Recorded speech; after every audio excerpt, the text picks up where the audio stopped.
Hi, I'm Dr. Krafft, coming to you from the University of Arts London in their Creative Computing Institute. Today I'll be talking to you about our paper, an action-oriented AI policy toolkit for technology audits by community advocates and activists. This project is the result of a big international collaboration, especially between the Critical Platform Studies group with the core members of myself, Meg Young, and Mike Katell, the Data Science for Social Good program at the University of Washington's eScience Institute, and the American Civil Liberties Union of Washington.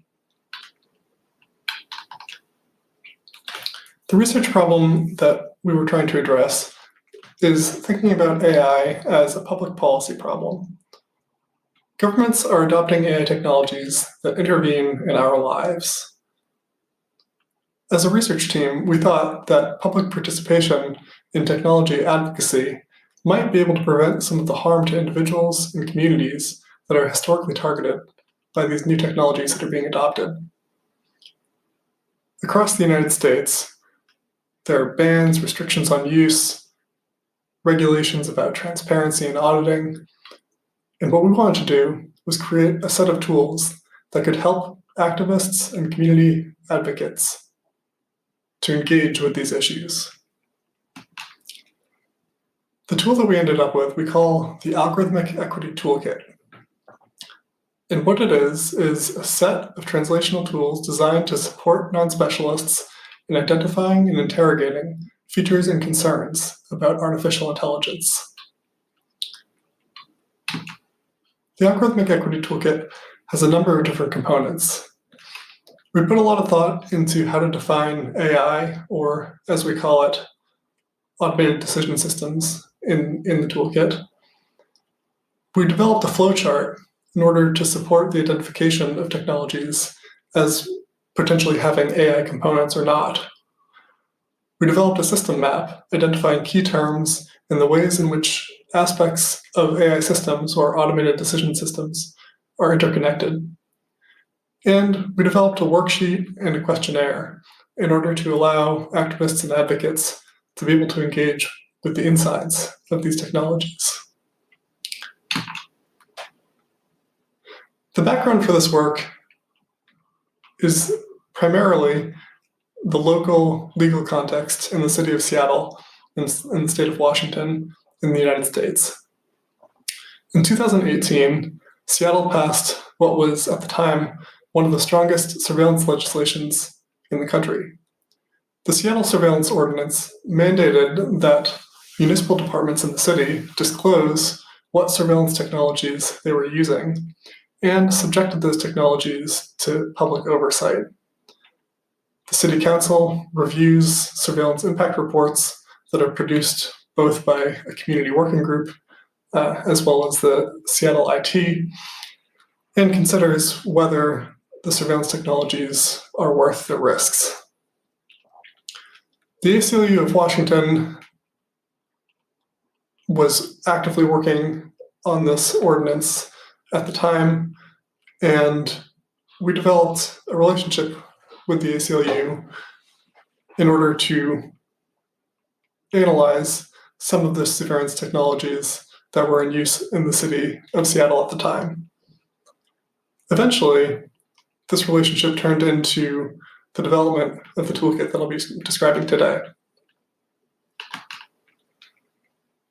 The Algorithmic Equity Toolkit was developed through a participatory action research program where the goals of the project were really developed in concert with the ACLU and other civil rights organizations in the Seattle and in the Washington area. As a part of this action research, we also engaged in a participatory design process, including input from several activist and advocacy groups in the area, as well as diverse voices panels involving kinds of focus groups with immigrants' rights activists, race and social justice, and formerly incarcerated people.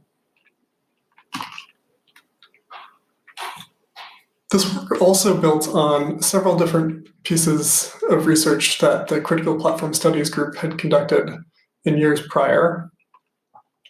Initially, we had conducted an ethnographic study of the Seattle surveillance ordinance and discovered that while the ordinance included several surveillance technologies that involved AI or automated decision-making in some way, the law itself didn't properly engage with the potential specific algorithmic harms that these types of systems can have. We generalized some of those findings through a piece of survey work where we identified a gap between how many AI ethics and policy documents were defining artificial intelligence versus how computer scientists and information technologists think about AI in practice. Noticing that gap, we then had initially intended to develop a policymaker-facing toolkit in order to translate some of the practitioner understandings of artificial intelligence for that policy audience. Through the participatory design and action research process, though, we ended up shifting our audience from thinking about those policymakers to thinking more about how we could serve activists and advocates in the Seattle area. So that led us back to where we were in this project.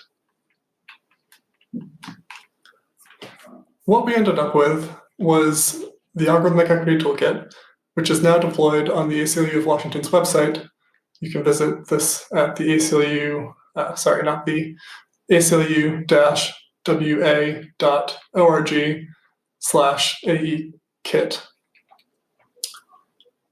And the Algorithmic Equity Toolkit was created in order to enable advocates and activists and concerned community members, especially to be able to partake in asking difficult questions during things like public hearings or public comment periods mandated by laws like the Seattle Surveillance Ordinance. The Algorithmic Equity Toolkit consists of 4 parts: the flowchart, the system map, the fill in the blank, which is a worksheet for exploring the innards of these automated decision-making technologies, and a questionnaire that probes a little bit more deeply into some aspects that vendors or policymakers might not have had top of mind to begin with. So let me walk through what each of these parts actually looks like. The flowchart is a manifestation of the definition for artificial intelligence or automated decision systems that we were using in the toolkit.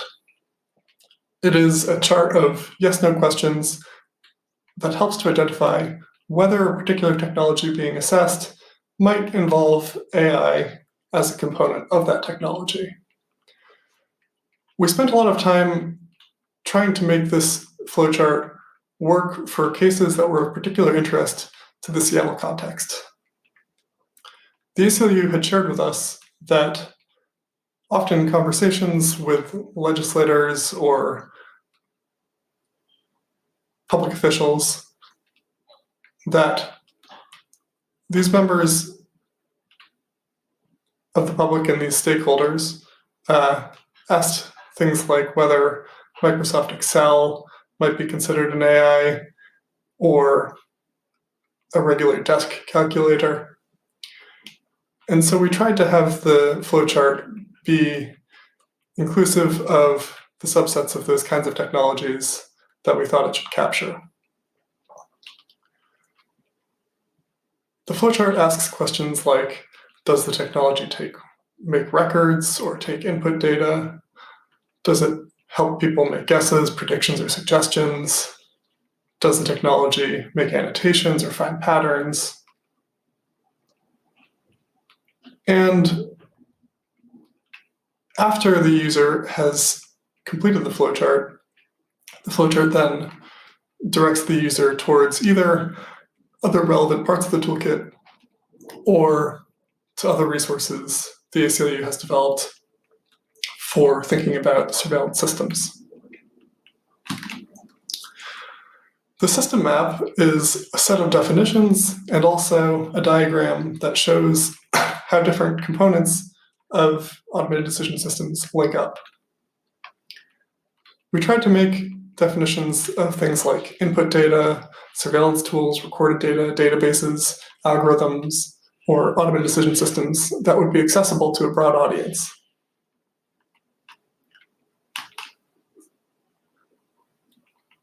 Here is the system map that shows how some of these different components of automated decision systems are interconnected. We tried to highlight in this diagram how algorithmic systems and automated decision systems are always sitting within some surrounding socio-technical context. So here we show how technology developers contract with government agencies who engage or affect community members, and how community members are actually part of the data that these automated decision systems consume. The fill in the blank is a set of open-ended prompts that helps the user to explore the potential impacts of automated decision systems. We ask questions like, what is the name of the vendor developing the automated decision system? Does the government agency have any reports, briefings, or other documentation online about the system? Further prompting the user to provide links to where these resources might be found. Does the technology developer have anything online? We also tried to distinguish between how technology developers might think about the functions of these systems, thinking about, say, whether an automated license plate reader might be accurate at detecting the numbers and letters on a license plate, versus how a government agency might think about that same system as, say, whether it's effective at actually providing new information that might help find people who had unpaid parking tickets. The questionnaire is a set of probing questions that an activist or an advocate might ask about an automated decision system to either a government employee, an elected official, or a vendor. And the questionnaire covers two broad areas. The first is accuracy and error in algorithmic systems. The goal of this section being that policymakers especially should be able to demonstrate that any systems in municipal use won't make false or misleading assessments, that people using the system are trained to recognize situations where false results are likely, and that there are robust, auditable oversights of the system in place. In some of the questions here, we also emphasize how it's important that automated decision systems are not just tested by vendors in synthetic contexts or with pre-existing data, but that the effectiveness of the system or the accuracy of the system should actually be understood in the context where it's being used. The second aspect of the questionnaire gets into injustice in algorithmic systems that goes beyond just fairness and accuracy.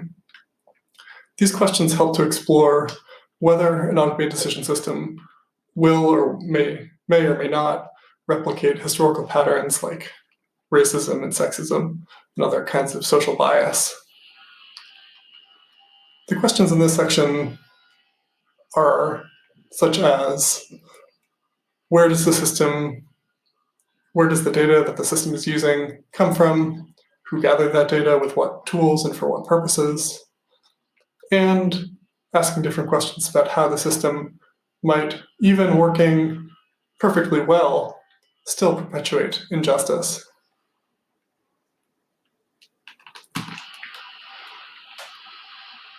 Those are the four components of the Algorithmic Equity Toolkit.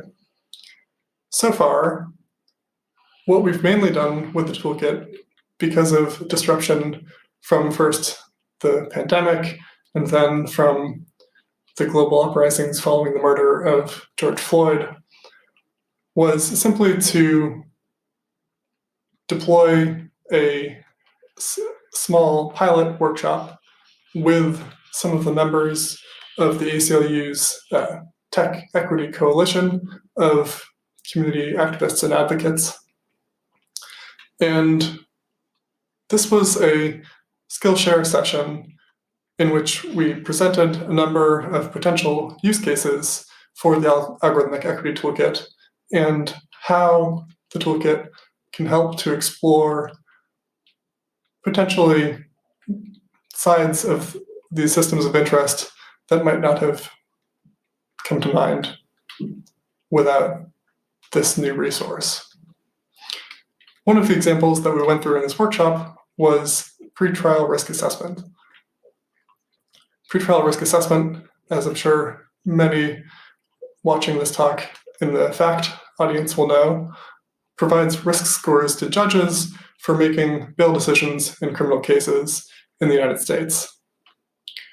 Pretrial risk assessment is used to provide data-driven risk analysis to courts to improve how decisions are made during the earliest parts of the criminal justice process.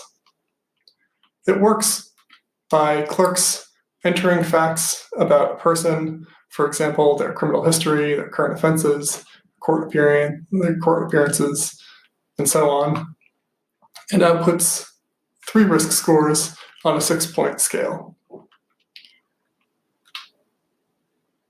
The risk for new criminal activity, for failure to appear, and for new violent criminal activity. Looking at how the Algorithmic Equity Toolkit might help to understand pretrial risk assessment, first we can use the flowchart to assess whether pretrial risk assessment is indeed an AI or an automated decision system. The flowchart would first ask, does the technology make a record or do something in response to input data, which of course it does. That being especially the data input by the clerks that I mentioned on the previous slide. Then, does the technology make or help people make guesses, predictions, or suggestions, which of course it does. And so the flowchart would determine that the technology is probably an automated decision system, a type of algorithmic system, and direct the user towards the fill in the blank or questionnaire. Looking at how the questionnaire might inform what participants, say, at a public comment period might ask of government officials or vendors about this technology, we might ask, what evidence is there that the accuracy of pretrial risk assessment has been independently tested besides the manufacturer's claims? Or how will the system perform in the local context where it is being deployed? And what kinds of tests have been made to ensure that the real-world performance is matching whatever the manufacturer claims that it is?